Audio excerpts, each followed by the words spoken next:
Halo teman-teman, Assalamualaikum warahmatullahi wabarakatuh. Bagaimana kabar kalian? Semoga kalian tetap sehat selalu ya. Jumpa lagi dengan saya Irfan. Kali ini kita akan membahas tentang program penanganan untuk anak dengan autism. Atau mungkin kalian punya istilah yang lain yang sering disebut dengan ASD atau Autism Spectrum Disorder. Oke teman-teman, jadi program yang akan kita bahas kali ini adalah program terapi okupasi ya. Mungkin kalian sudah nonton video-video sebelumnya bahwa kita sering juga membahas tentang terapi okupasi. Nah kali ini kita akan membahas program terapi okupasi untuk anak dengan ASD. Oke, mungkin kalian sudah sangat familiar dengan istilah ASD. Jadi saya ingin sedikit mengulas saja dulu sebelum kita membahas tentang programnya nih ya. Jadi anak ASD itu merupakan anak-anak yang mengalami gangguan perkembangan syaraf atau neurodevelopmental. Jadi pada umumnya anak-anak ASD ini punya hambatan perkembangan atau gangguan perkembangan pada beberapa aspek ya teman-teman. Yang pertama adalah kemampuan komunikasi, kemudian kemampuan interaksi sosial, dan juga kemampuan yang berkaitan dengan perilaku. Ya. Jadi ada 3 ini yang utama. Tapi pada umumnya memang beberapa kasus itu menunjukkan juga anak-anak dengan autisme itu punya gangguan penyerta. Ya, jadi yang dimaksud gangguan penyerta itu ya di luar dari 3 itu tadi.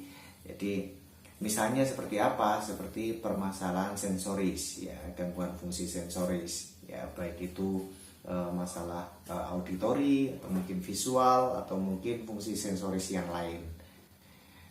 Nah, itu tadi adalah beberapa gangguan yang umum kita jumpai pada anak-anak ASD. Nah, kali ini kita akan membahas program terapi okupasi. Seperti apa sih program itu dapat kita terapkan pada anak ASD? Mungkin di video-video sebelumnya kalian sudah nonton ya teman-teman. Kita sudah sering membahas tentang OT atau okupasi terapi untuk anak-anak disabilitas. Nah, umumnya memang okupasi terapi itu diterapkan pada anak tunagrahita, kemudian anak tunadaksa dan sebagainya. Nah, OT itu juga bisa diterapkan pada anak autis. Penerapan okupasi terapi pada anak ASD ini mungkin berbeda dengan penerapan terapi okupasi pada anak tunadaksa.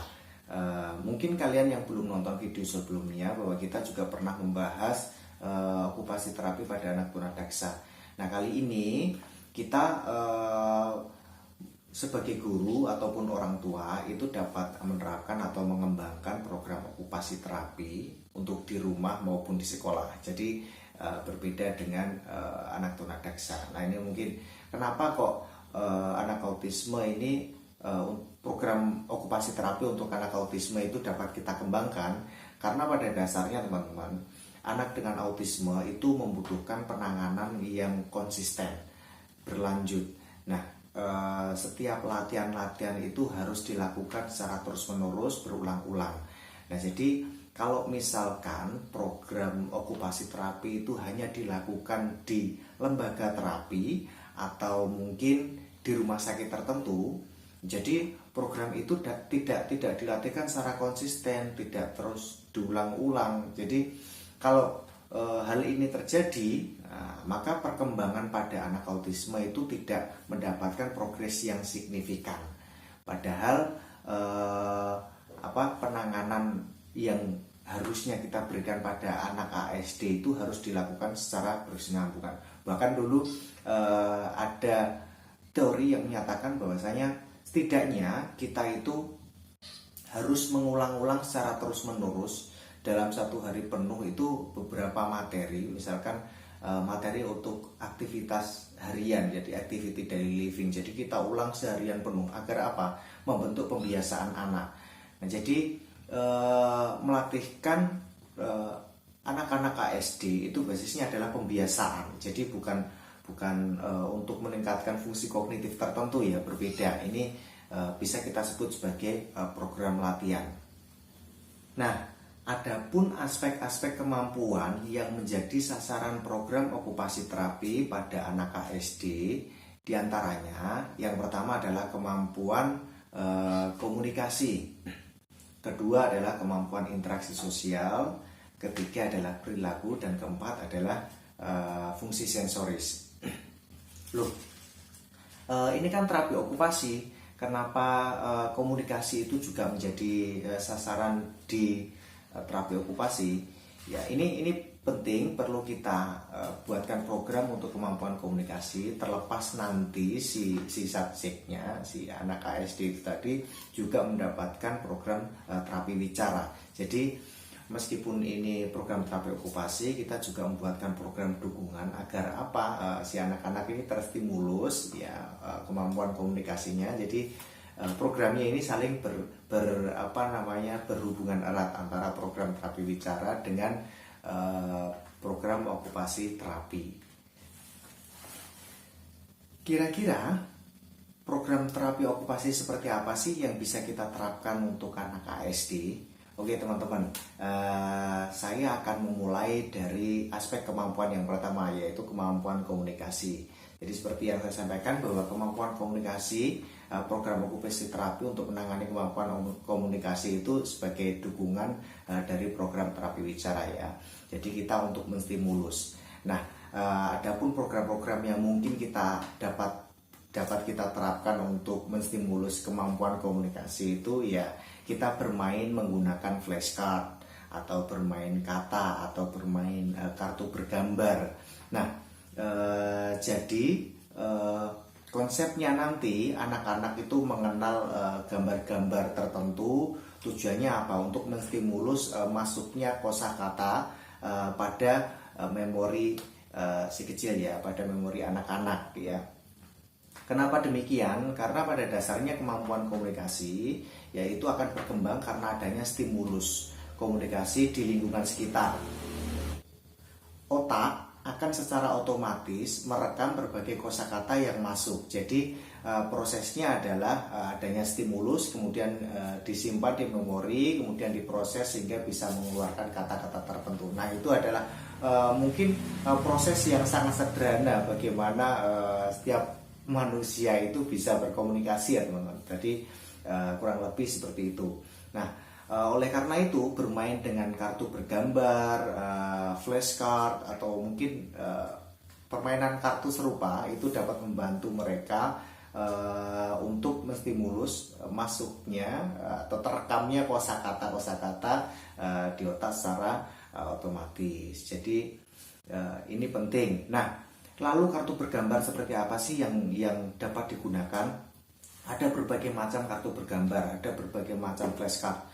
Kalian bisa beli di marketplace, bisa beli di toko mainan tertentu, atau bahkan bagi kalian yang kreatif, kalian bisa membuatnya sendiri melalui ngeprint gambar ya.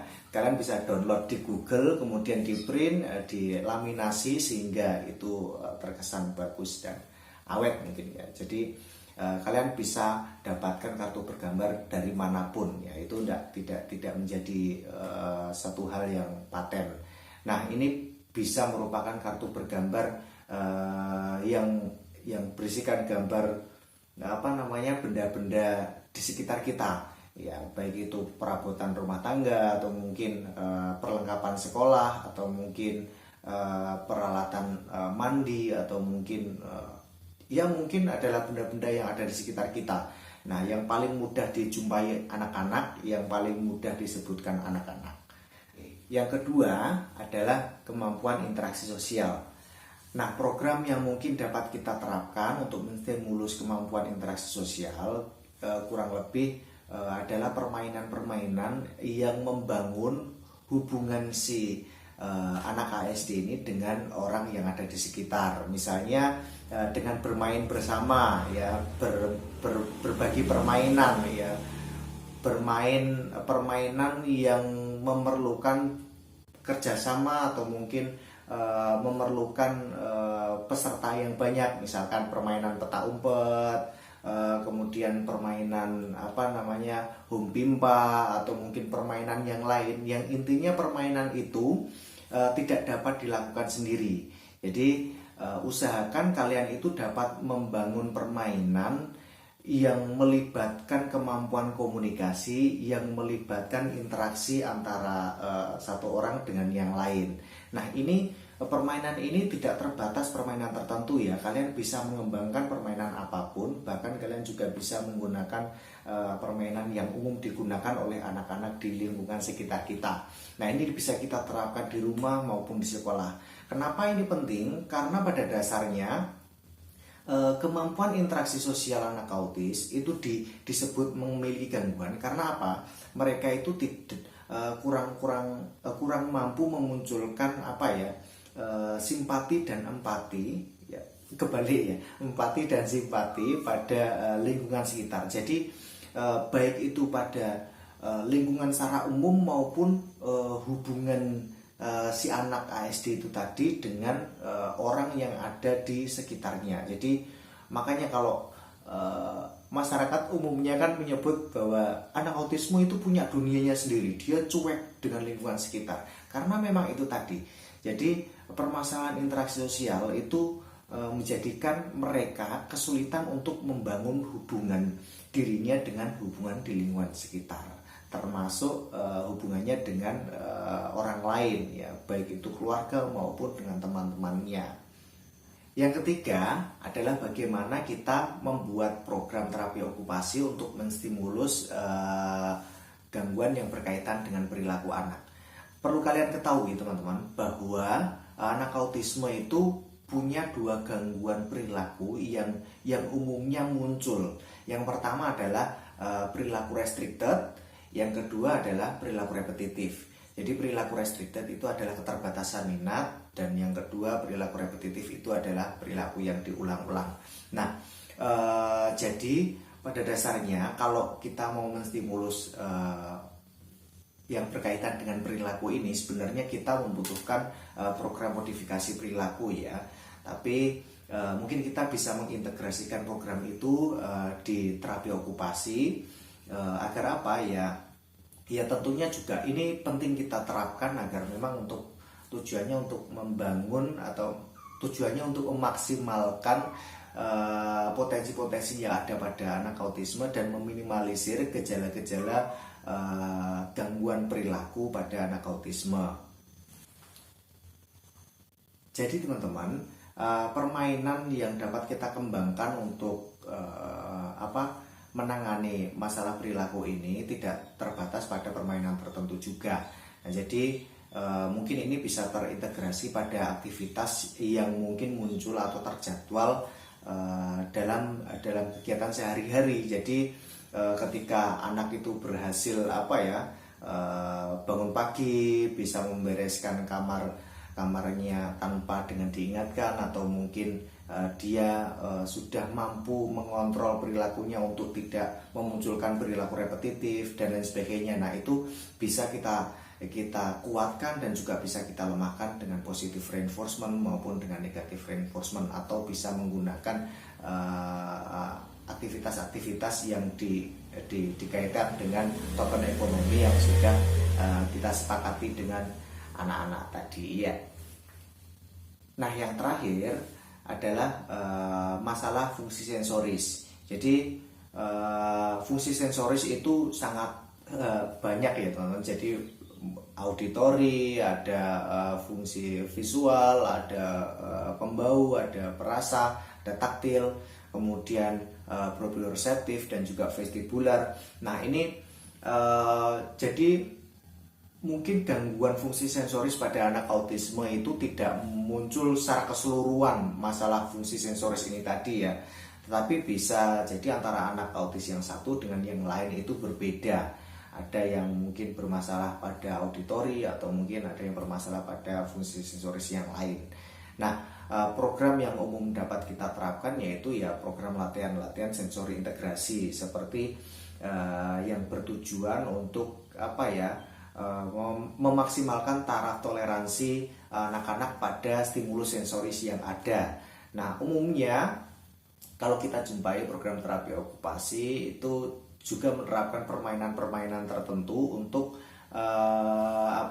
memaksimalkan kemampuan dari fungsi sensoris itu tadi, seperti halnya misalkan bermain play-doh, kemudian stimulus taktil berupa meremas biji-bijian, kemudian bermain pasir, kemudian bisa naik jungkat-jungkit, atau mungkin untuk menstimulus proprioseptif dan vestibular kalian juga bisa memanfaatkan ini gambar ini namanya rocking board. Nah, maaf agak lupa. Mungkin kalian juga pernah melihat permainan trampolin ya, entah itu di pusat permainan tertentu atau mungkin di playground atau mungkin di lokasi manapun. Nah, sebenarnya dengan trampolin itu tadi juga bertujuan untuk menstimulus fungsi sensoris ya. Jadi banyak sekali permainan-permainan. Nah, mungkin untuk aspek-aspek sasaran yang lebih spesifik, kalian juga perlu berkonsultasi atau mungkin berkoordinasi dengan terapis. Nah, ini penting ya, dengan terapis, sehingga kalian bisa mengetahui kira-kira program yang dapat kalian terapkan di rumah itu yang lebih spesifik seperti apa. Kira-kira program pembelajaran yang kita integrasikan dengan layanan terapi okupasi di sekolah itu seperti apa sih. Nah, bagi kalian yang jadi guru, bagi kalian orang tua, itu mungkin kalian juga bisa berkoordinasi dengan terapis ya. Jadi kenapa ini penting ya, jadi mungkin di video-video sebelumnya saya juga sering kali mengulang hal ini karena ini sangat penting teman-teman. Jadi agar kita itu tidak asal-asalan mengembangkan program, tidak asal-asalan menerapkan latihan pada anak. Selain itu, kalau kita berkoordinasi dengan tenaga ahli, program atau latihan yang kita terapkan di rumah dan di sekolah itu bisa tetap tepat sasaran dan juga terarah. Nah, sehingga progres yang kita harapkan itu bisa tercapai, jadi bisa berkembang secara signifikan. Kurang lebih itu teman-teman informasi yang dapat saya sampaikan berkaitan dengan program terapi okupasi untuk anak ASD. Mungkin kedepannya kita perlu ya membahas lebih detail kira-kira apa sih tujuannya bermain jungkat-jungkit untuk melatihkan fungsi sensoris, apa sih tujuannya bermain rocking board ya, apa tujuannya permainan ini itu dan lain sebagainya pada program terapi okupasi untuk anak ASD. Saya sampaikan terima kasih yang banyak banget buat kalian yang udah nonton video ini. Semoga video ini bisa bermanfaat untuk kita semua. Pesan saya, jaga kesehatan selalu ya teman-teman. Tetap terapkan protokol kesehatan dan semoga kita terhindar dari COVID-19. Salam sehat selalu. Saya akhiri, wassalamualaikum warahmatullahi wabarakatuh.